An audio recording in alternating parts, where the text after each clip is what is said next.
we're ready to rock. I'm jacked up on like my fourth cup of coffee right now, I think. Let's go.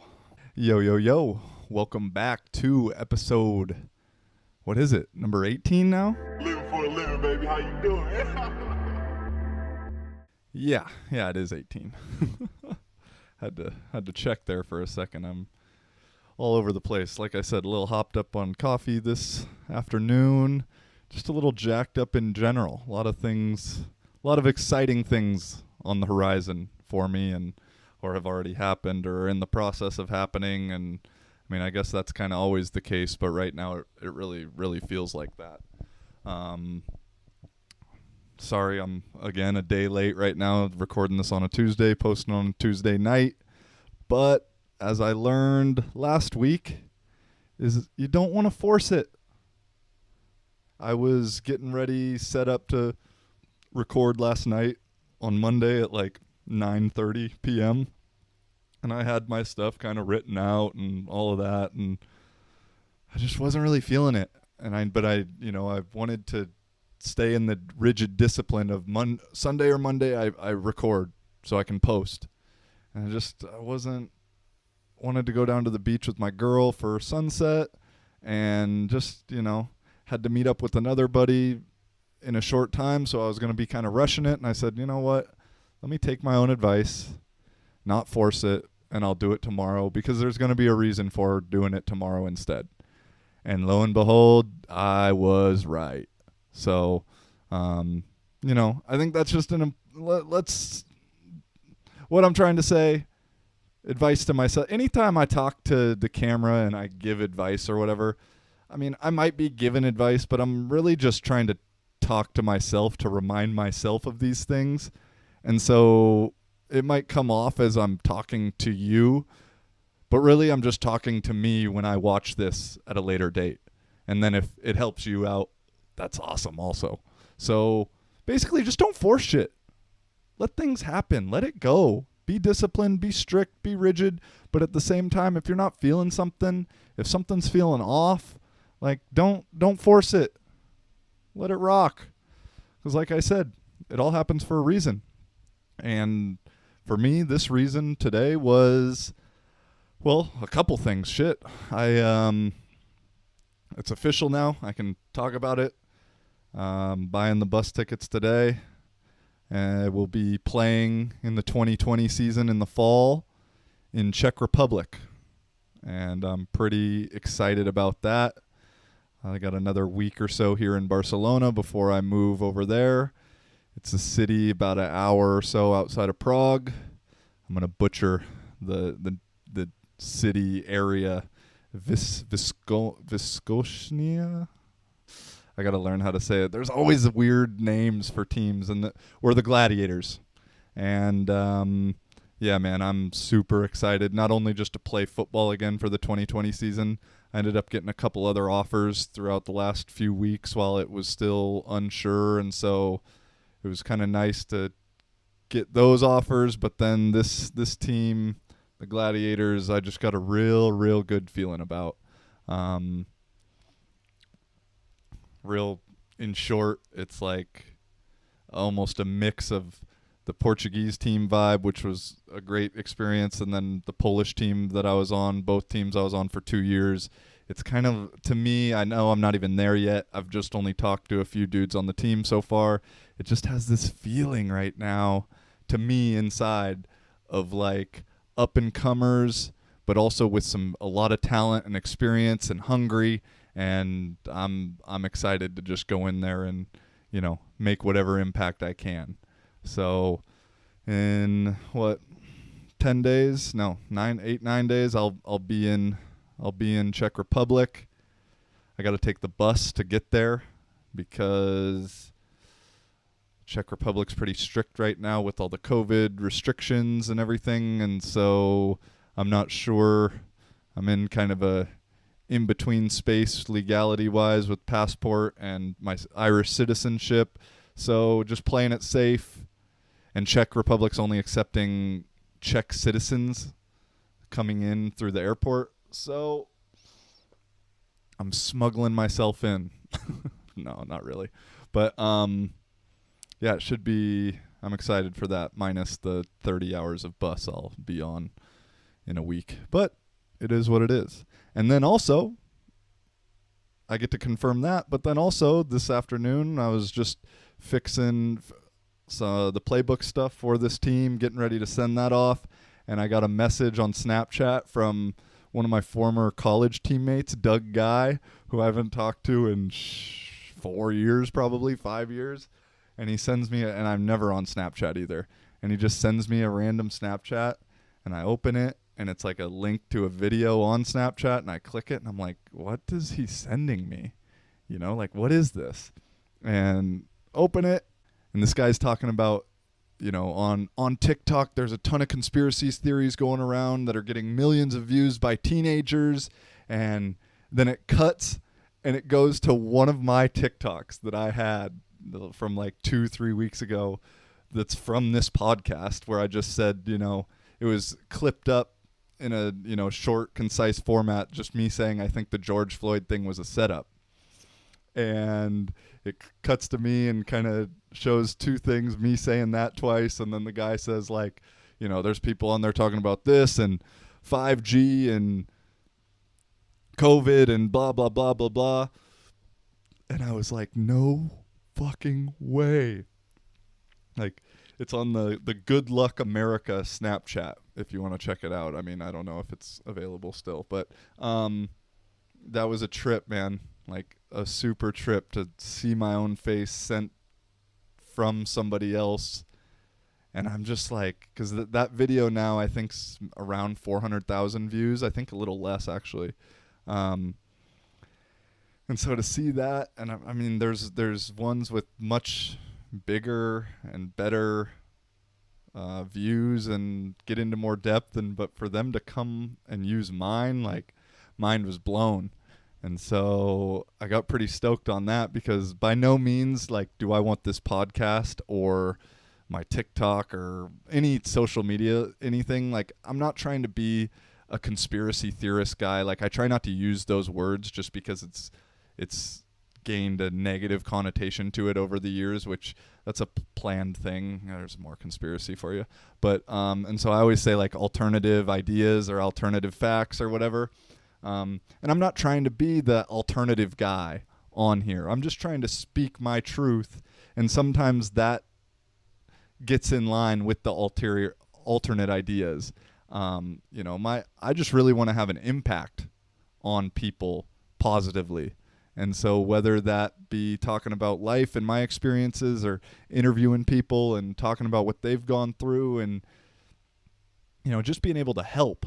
And so while I kind of had this like weird little talk in my head, was like, dude, I don't want to be known as this guy.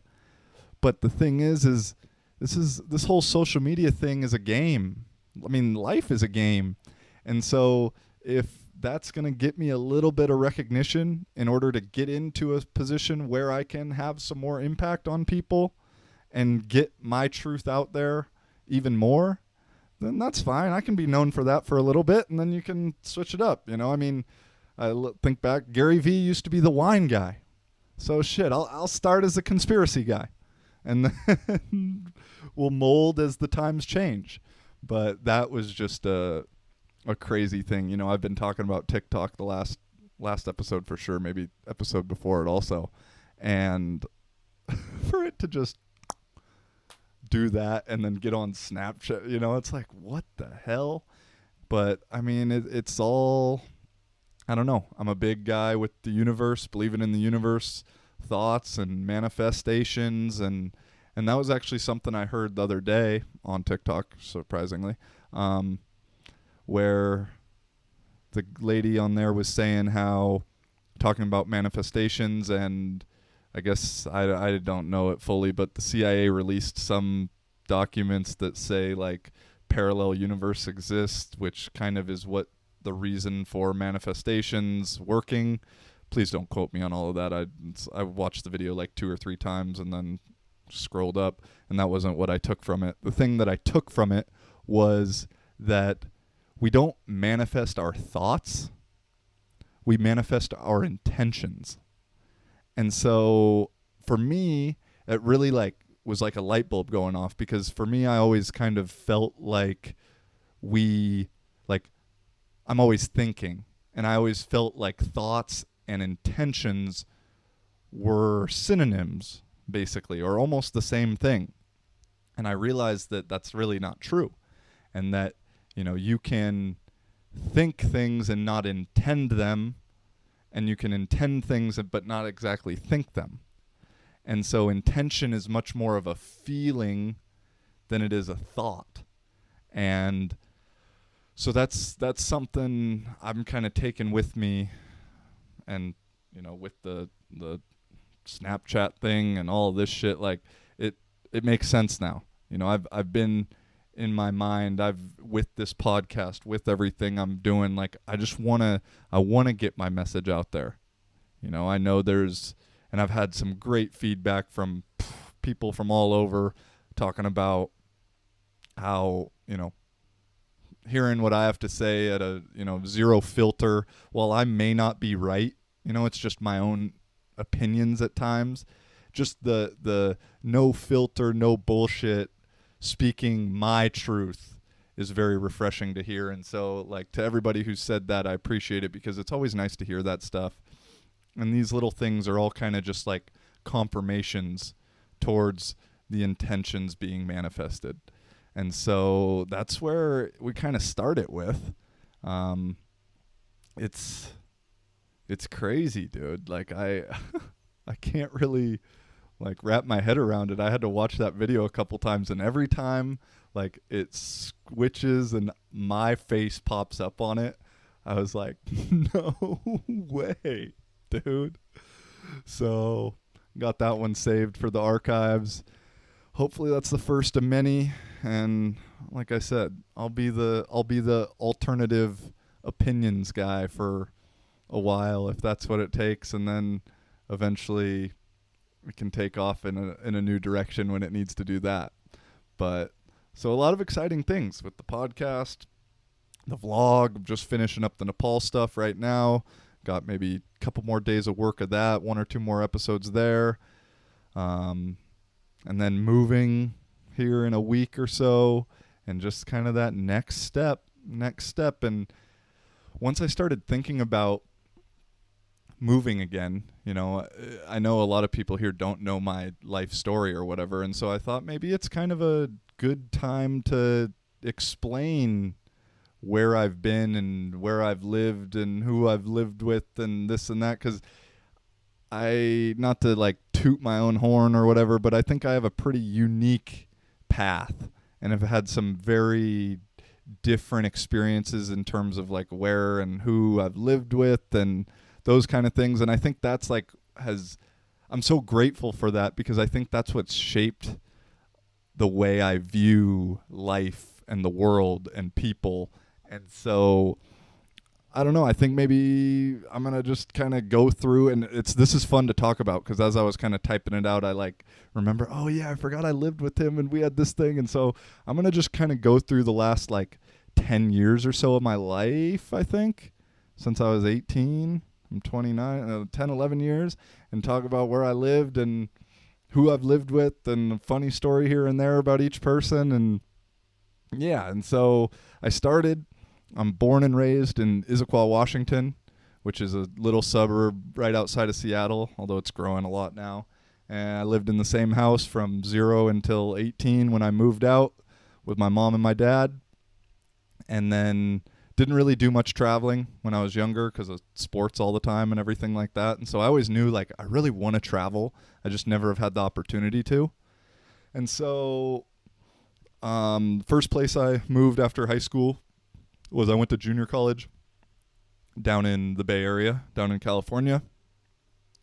I chose junior college because I didn't really get recruited to play football out of high school. I only started my senior year, and the way recruiting works is you kind of need to play at least your junior year to even get on the radar. So I only really had interest from Division III schools in Washington, and nothing wrong with D3 football. It's some great football. In my mind, I felt like I was a D1 guy, and I really wanted to prove that. Had a walk-on offers to Idaho, Washington State, UW, but I just wanted to. I'd only started my senior year. To backtrack a little, I got arrested my junior year, or 2 weeks before the junior year started, so I was suspended for that year. Sophomore year, broke my collarbone, so I hadn't really played a lot of football, and so I just wanted to play in some games. And so JUCO provided the opportunity to prove yourself in games rather than walking on was kind of proving yourself in practice and being the low man on the totem pole. And I just didn't really want to do that at the time. And so made the decision to go down to Diablo Valley College and down in the Bay, DVC. Shout out to all the Vikings out there. Once a Viking, always a Viking, from the man himself, the legend himself, Mr. Coach Ed Hall. And and so I lived down there for a year and a half, 2 years, with my one roommate the whole time was this. I know him. Everyone down there knows him as Big E. His name is Justin Odoguru, Asian dude from Hawaii, who's one of my favorite people in the world. Although I haven't talked to him in a while, but that's my guy, Shoots brah, and taught me how to make Hawaiian fried rice. I was for sure the shitty roommate while we lived with them that like never did his dishes or never cleaned shit. And granted, we lived in a 2-bedroom, and then we also always had someone who was paying to sleep on the couch just because that was the junior college struggle. But Big E he's came and visited me when I was in Portugal. And the story about Big E I got to tell is, so his nickname was Big E, big and then the letter E. And it was because before I had got there and before we moved in together, he was sleeping on another teammate's couch. And like, that was kind of like the party house. Naeem, Dom, Frankie, who else? I forget. Damn. Other dude from LA, Naeem's homie. Marcus? Yeah. Yeah, and so anyway, that was like the party crib. So they were setting up a party, and I guess some girls kept texting the different dudes that lived there and was like, yo, so you're having Big E's party tonight? Like you guys are hosting Big E's party? And they were all like, who the fuck is Big E? Like, no. Who's some guy is saying that he's having a party at our place? Like, what the fuck? And, after like the third time, they finally was like, dude, who is Big E? And they're all looking around the room, and they look at Justin, and he's like, at this time, like, wouldn't speak at all, like the most quiet dude ever, shy. And they're like, oh, that's Big E, like, like just as a joke. And so that whole night, I guess they called him Big E, and then the whole next day at practice, like calling him Big E, and it just stuck, man. And so in my whole time while I was living there, I never called him Justin, like not once. And in the same sense, like at JUCO, my name was not Joey, my name was J Brad. Like that was just like, you went by your nickname. For the 2 years I lived down there, I think I heard someone call me Joey like 5 times. Like hearing Joey was like, oh, what? Who is that? I was J Brad. And so yeah, Big E. And then I just to finish the Big E story. Man, this is going to be a long episode. I already know. Big E. We had a coach who was like, "Hey," we were at practice, and the coach was like, "Hey, Eric, yelling at Big E. We're like, "Coach, who are you talking to, man?" And he's like, "Eric." We're like, "Who's Eric?" He's like, "Big E.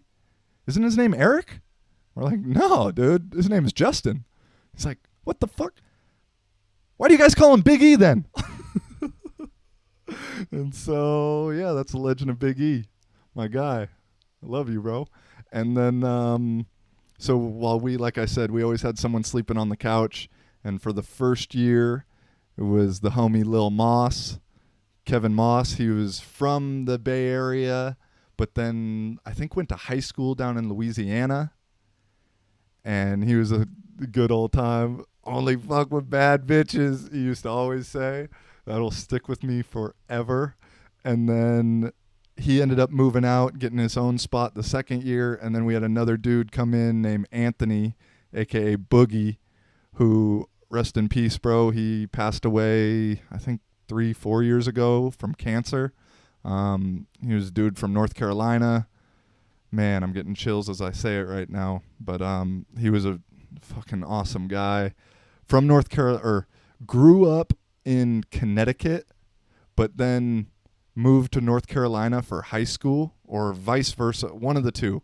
But anyway, so he had all the Northeast lingo and slang, but he talked hella slow like he was from the South.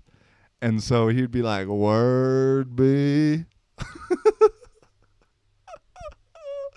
Oh man, I still remember the first day of school we went there, and DVC was like a cool campus, like, and we're walking through the parking lot. We lived right across the street. Walking through the parking lot, and Boogie said, "Bruh, this shit looked like the movies." I remember that, man, forever. And so those were my roommates while I lived in JUCO, which was like just such a great time. Shit, at one point a couple other dudes who had an apartment next to us moved out of their apartment, and like before Christmas or after Christmas, something like that, were waiting to get their own spot. So we had literally 6 dudes living in a 2-bedroom apartment. So for all the JUCO boys out there, you know the struggle. Every person who's been an out of state or out of area JUCO guy knows the struggle, and that's some real shit right there. But finally, we made the other 3 dudes move out. They were happy as hell to be there. They weren't even looking for a new apartment. Fucking Billy, Mitch, and Shane. But then finally it came to a head one day because Biggie and Lil Moss would always tell me to, "Yo, get them out of here. Get them out of here." And I'd say I was the bad guy. You know, I had to tell them, "Bro, you guys need to get the fuck out of here. You need your own spot. We've been living 6 people deep in a 2-bedroom now for a month." And it finally came to a head where I had to throw Billy Mitchell's red Vans out the front door in order for them to leave. Which is another story I love telling. And but yeah, JUCO, those were the days. It's like, look, at the time we were struggling, eating fast food twice a day, you know, not knowing what was about to happen, but shoot, those were the days. Looking back now, like, so much fun. The parties, that was like when I actually partied, man. And so anyway, moving on from JUCO, I ended up transferring to University of North Dakota out in Grand Forks, North Dakota, which, talk about a culture shock to go from the Bay Area to fucking North Dakota. And I didn't, I'd already lived off campus. I didn't want to go live in a dorm. And so I transferred mid-year, which means I got there in January. And so there weren't a ton of options to live with different people. But one of the guys on the team had an extra room in, like, it was kind of like a duplex, like a house, and then a basement that had a shitty little kitchen and a shitty little bathroom. And I had a room in that with a broken-ass futon. And so I lived there. And so down in the basement with me was Kenny, who played corner, Tweeter, who had been on the team and then like quit or something. He was like an O lineman. And then Mitch Gertz was our middle linebacker. And oh my goodness, what a group of people that was. Kenny was always playing Call of Duty, and so anytime you needed to get your gaming in, you just went down to Kenny's room, played a little Call of Duty, pick some up if you needed that. And then Tweeter was like the stereotypical Minnesotan dude, and his quote that I will remember forever about North Dakota, he's like, "Bro, North Dakota's a great place to live, because if your dog runs away, you see him running away for 2 weeks straight." Because if you haven't been to North Dakota is so flat with no trees, with nothing. And then Gertz was the homie. Also, I've seen Gertz now. He lives in Colorado. I actually just messaged him the other day. I had a dream about him because he was one of the few guys that got to tell Mussman, "Fuck you." Because Mussman, the head coach there at the time, was I'm trying not to talk bad about people, but you heard that reaction, and literally everybody who played there will tell you that. And Yeah, Gertz. I told him, I was like, I'm envious that you got to tell him go fuck yourself, basically, because I think there's a long line of people who would have loved to do that. And so, but anyway, that was the shittiest place I've ever lived in my life. That place in North Dakota. Like, the bathroom wasn't finished, the kitchen wasn't finished. Like, it was disgusting, but it was cheap and it was on campus pretty much. And but then that next summer, the next year, I moved out and I got an apartment with my homie Spencer Bickle, who was from North Dakota. And dude, my Carl, bro, I miss you, man. That guy's been through it, and he was like our like fifth string running back walk on guy who everybody fucked with on the team, and would just go down on kickoff return, and smash heads. And then those North Dakota boys like to drink on the weekends. I'll just tell you that. And Bickle is no exception to that rule. So me and old Bick Nasty had our times together down at Gillies.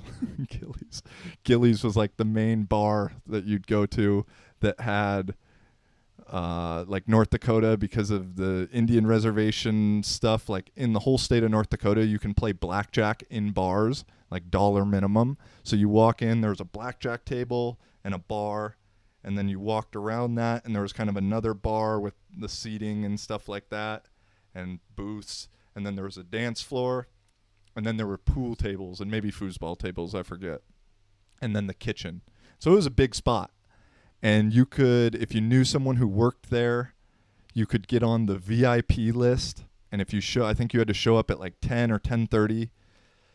$5 gave you a red cup and a wristband, and it was all you could drink from 10 to midnight.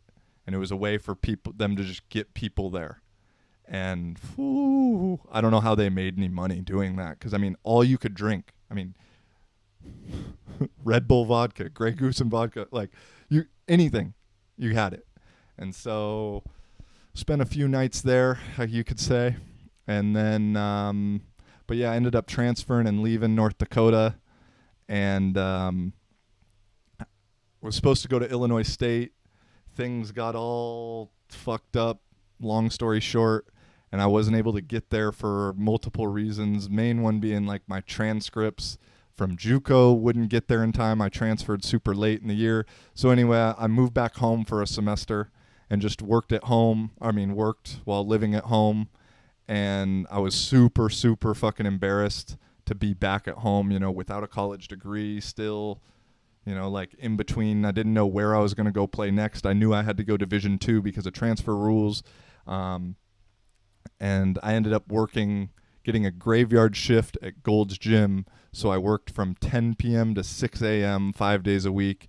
And the main reason, I wanted to get a free gym, but the main reason I did it was because I didn't want to see anybody while I was home, because I didn't want to have the conversation and talk about like, yeah, I'm back home, but I'm doing this, and I just didn't want to have to do that. I was embarrassed.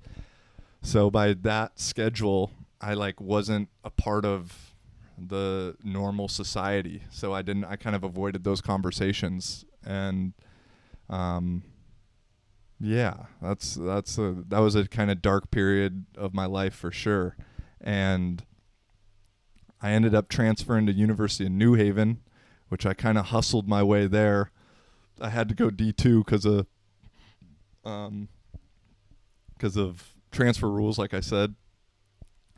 And they were looking for a quarterback to replace their guy after the next year. And long story short, that was the only offer that I got from D2. And when I went through and researched D2 schools, I looked at who won, who had a senior quarterback, who threw the ball, and who had dope uniforms and field.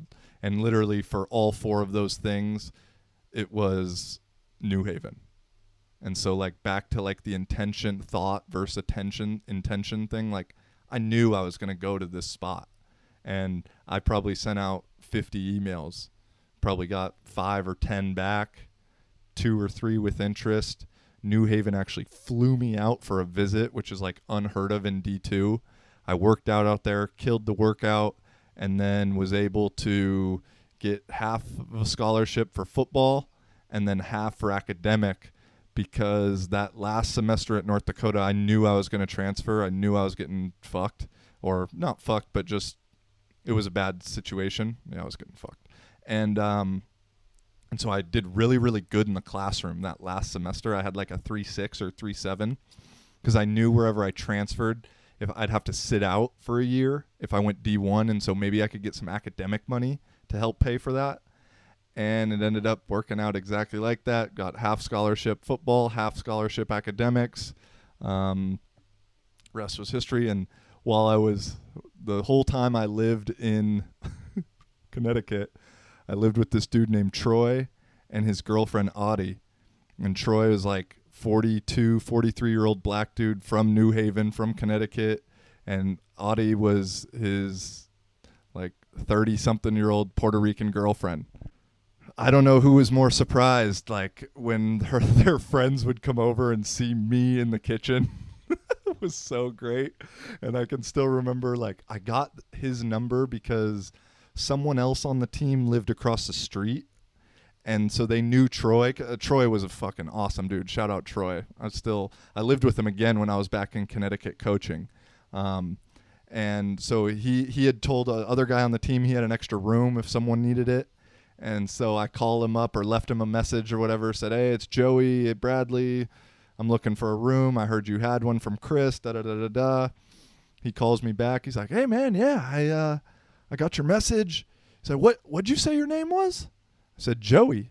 He says, "Joey? Joey?" I said, "Yeah, Joey." He goes, "Shit, I never heard of that name. That's a cool-ass name." And so, yeah, I lived with Troy. He had 2 kids that he had with his ex-girl, and so his kids came over like every other weekend. They were like 13 and 15, I think, around there. And so, I mean, it was a strange little household, but boy, we made it work. We really made it work. And so I remember when I called him, and this is like 2 years after I'd graduated and lived with him. I called him when I got back in the States and knew I was going to coach back at New Haven. I said, "Hey, bro, you still got a room available?" He said, "Yeah." He's like, we've been waiting for you to come back.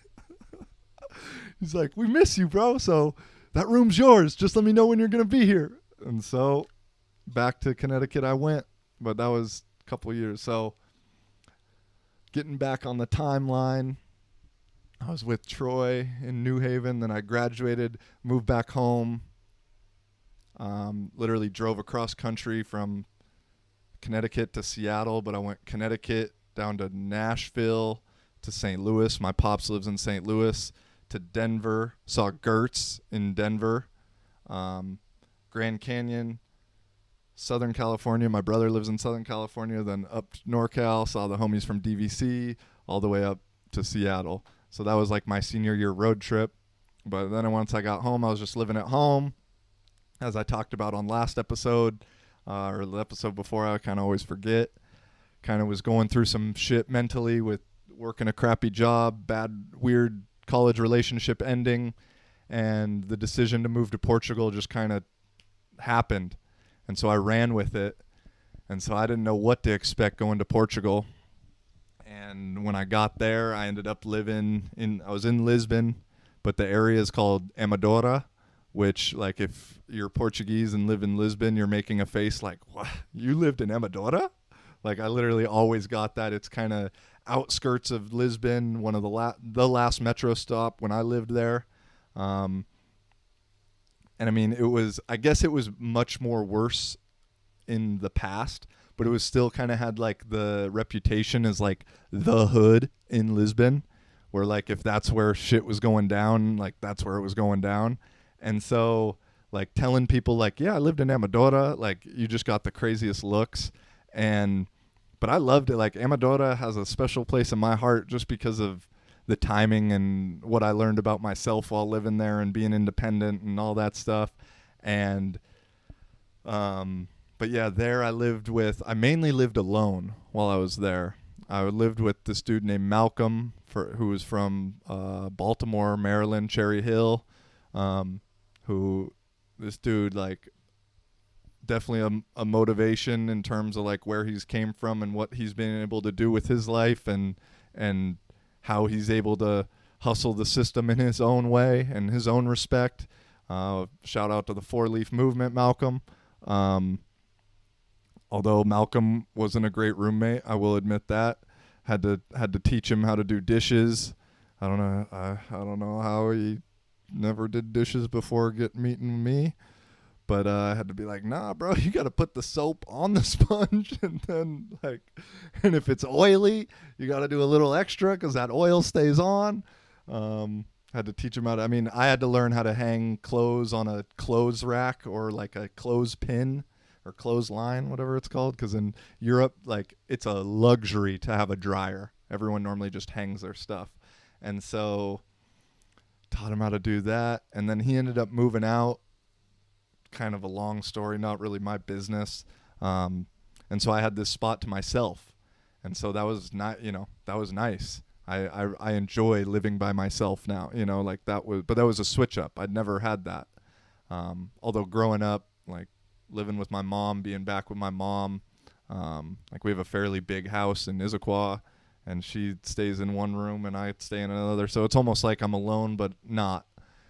And so that second year, went back to Lisbon, and I kind of renegotiated the contract. Dang, this might be all I talk about for this one, or maybe I'll do a part 2 to talk about the other stuff. Yeah, that's what we'll do.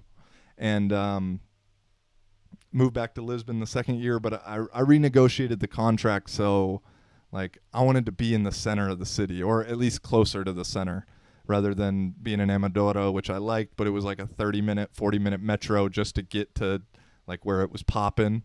And so I said, hey, I need to be between this metro stop and this metro stop, blah, blah, blah, blah, blah. And so I ended up, because of the budget and what they were able to find, I just had a room in like exchange student housing like apartment. And so there was no living room. The kitchen was a third the size of this bedroom, and there were 6 people living there. And my room was just a single bed, and maybe I think I had a desk with a chair, and that was it. And at first I was pissed because I was like, dude, I'm not fucking living here, And that ended up being a blessing in disguise. I was like 2 blocks away from Sanjuk's Nepalese restaurant. And Sanjuk's the dude that I went to Nepal with for a month, who's one of my best friends and brothers to this day. And so the reason I got to know him was because I lived there. And every time I got off the metro and walked home, I had to pass his restaurant. And he has the best Nepalese food and was super cheap. And him and his girl and Season, all the people that worked there were the homies. So I'd just end up stopping in there and saying what's up like every time I passed there. And so in that house I lived with, there was a dude from Spain, Miguel. There was Nina from France. There was Tiago from Brazil. There was a Swedish guy that I forget his name because I didn't talk to him much. And then a Portuguese guy, João.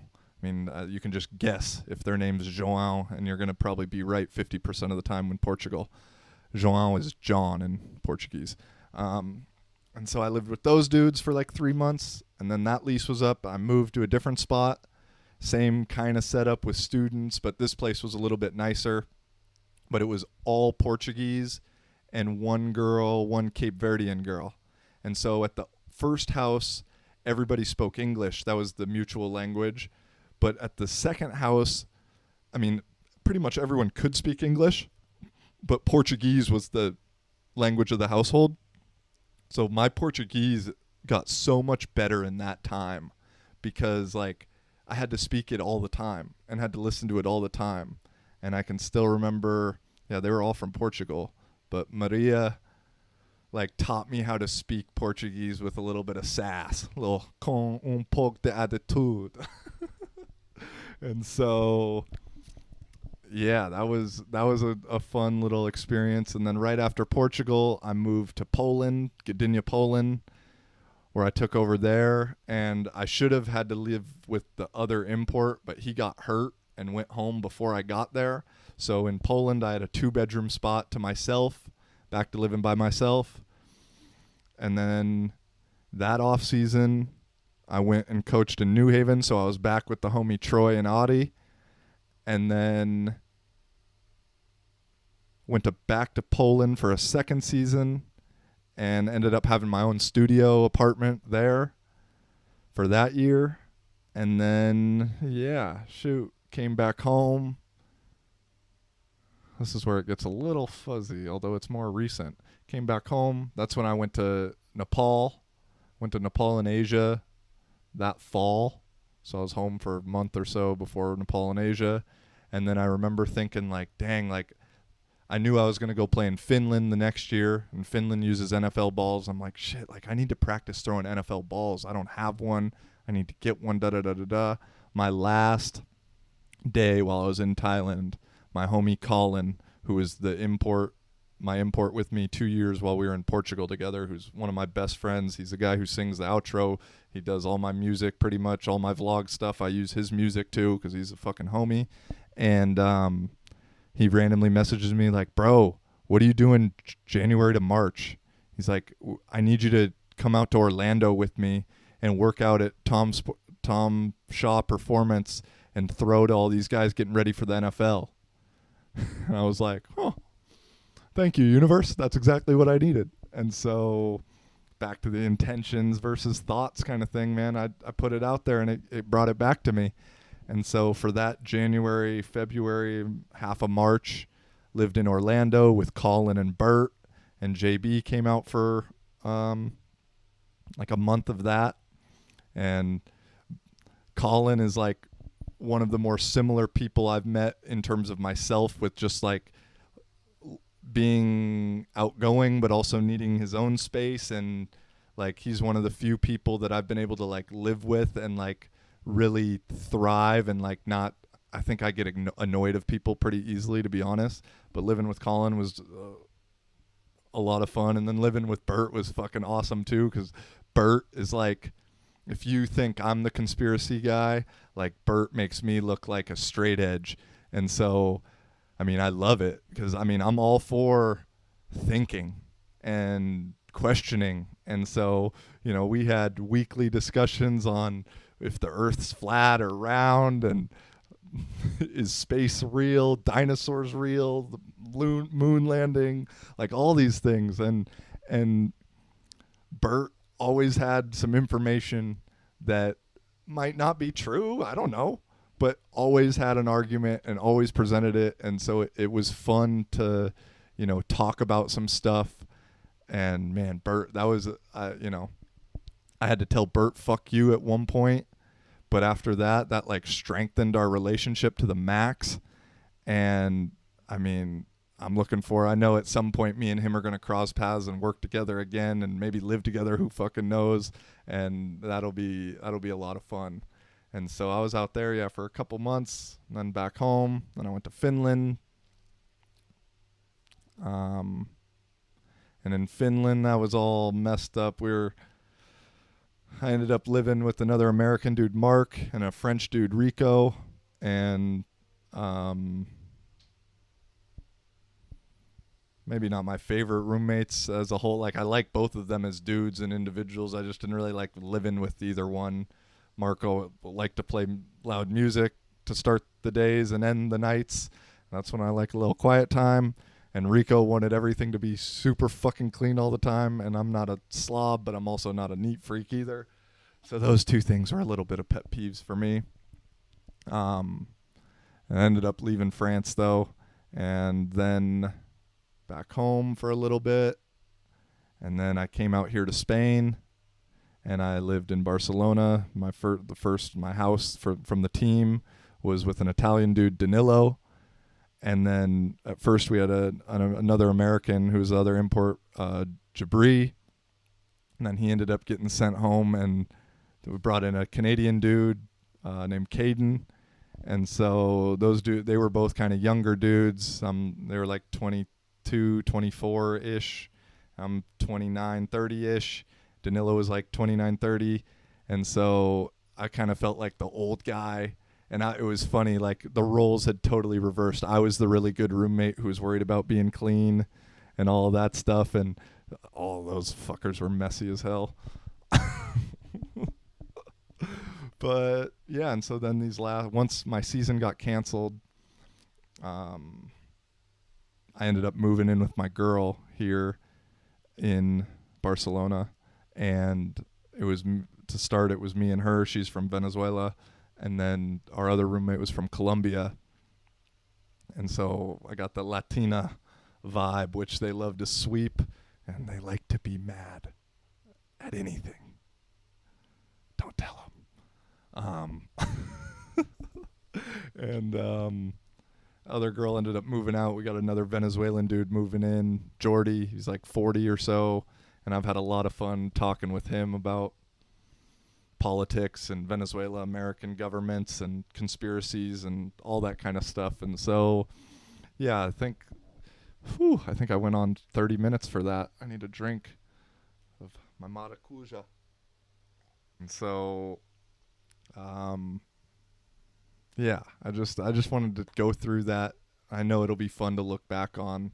I hope some of the people who I mention in it get to see this, and that was fun. But all right, that was a while. So let's kind of move on. We're gonna go to a part 2 now. That was part 1. Part 2 now is actually the podcast I'd kind of planned and wrote down a few things to get to. So we're gonna get to that now. Living for a living, baby. How you doing?